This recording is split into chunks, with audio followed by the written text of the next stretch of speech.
All right, let's talk about something that is just loaded with myths and, honestly, a lot of bad information: sexual health. From what we hear from friends to what we see in movies, it can be really, really tough to know what's true and what's not. So we're going to cut through all that noise and debunk some of the biggest myths out there. Okay, and speaking of movies, remember this line from Mean Girls? And look, we all laugh at it, right? But it's actually a perfect example of how pop culture can totally shape what we think we know about sex, often in some pretty funny but wildly inaccurate ways. And these little bits of misinformation can really stick with us. So that's the big question, isn't it? In a world just jam-packed with advice from your friends, from social media, from who knows where on the internet, how do you figure out what's real? Well, we're going to get back to basics with solid evidence-based answers so you can make decisions that are right for you.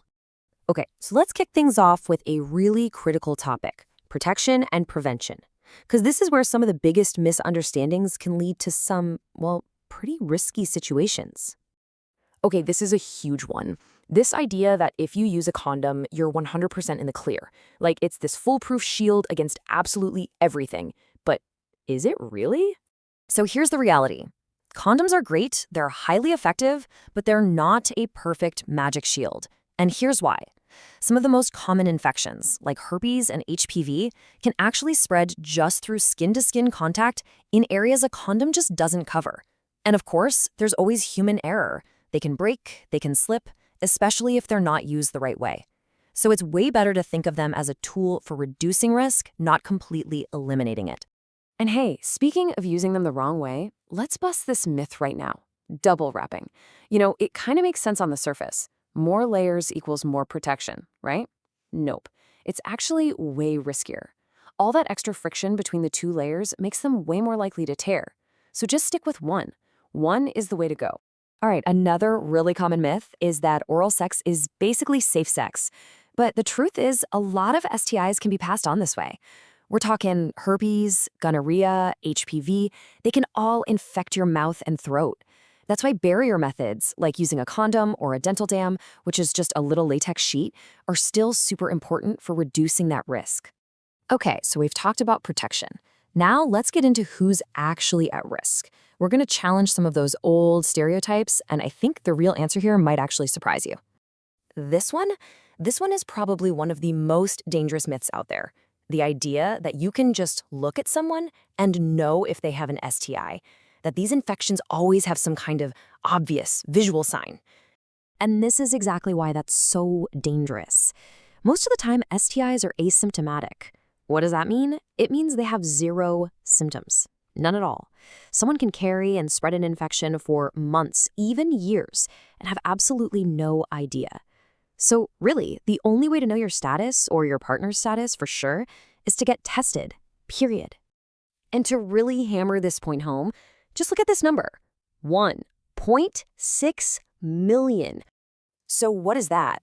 That's how many reported cases of chlamydia there were in the US in just 1 year. And the thing about chlamydia, it's often totally asymptomatic, especially at first. So this huge number, it's just the cases we know about. The real number is almost certainly way, way higher. I love this because it just shatters a huge stigma. This idea that STIs are only a problem for young people or for people who have a lot of partners. It's just flat out wrong. Viruses and bacteria, they don't discriminate. They don't care about your age, your gender, or how many people you've been with. And get this, the data actually shows that STI rates are climbing among adults over 40, and even in folks over 65. All right, let's switch gears and talk about our third big topic: all the myths around pregnancy and fertility. Just like with STIs, there's a ton of old wives' tales out there that just don't hold up to science. Ah, yes, the pull-out method. It's one of the oldest tricks in the book, and so many people rely on it. But it is also one of the absolute most unreliable. So let's get into the biology of why it so often fails. First off, there's preejaculate. That's the fluid that comes out before the main event. And guess what? It can totally have active sperm in it. So even if the timing is perfect, pregnancy can still happen. And second, let's be real. Achieving perfect timing in that moment is, well, it's really, really difficult.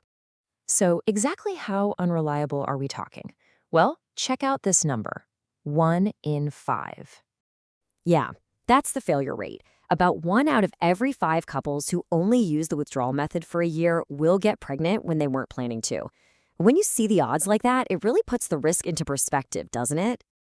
And here's another classic: the idea that you can't get pregnant if you're on your period.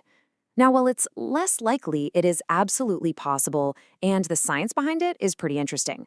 Sperm can actually live inside the body for up to 5 days. So, if you happen to have a shorter cycle and you ovulate pretty soon after your period ends, well, those sperm could still be in there, ready and waiting.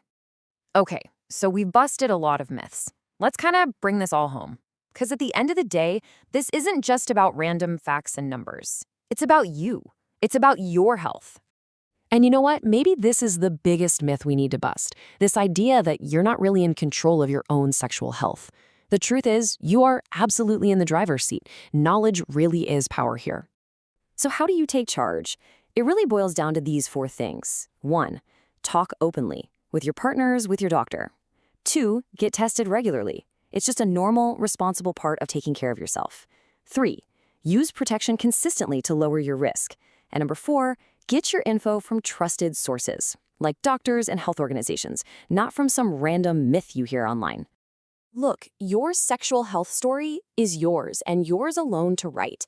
Every decision you make is another sentence on the page. So the question I'll leave you with is this: are you writing your story with the right set of facts? Thanks so much for joining us for this explainer.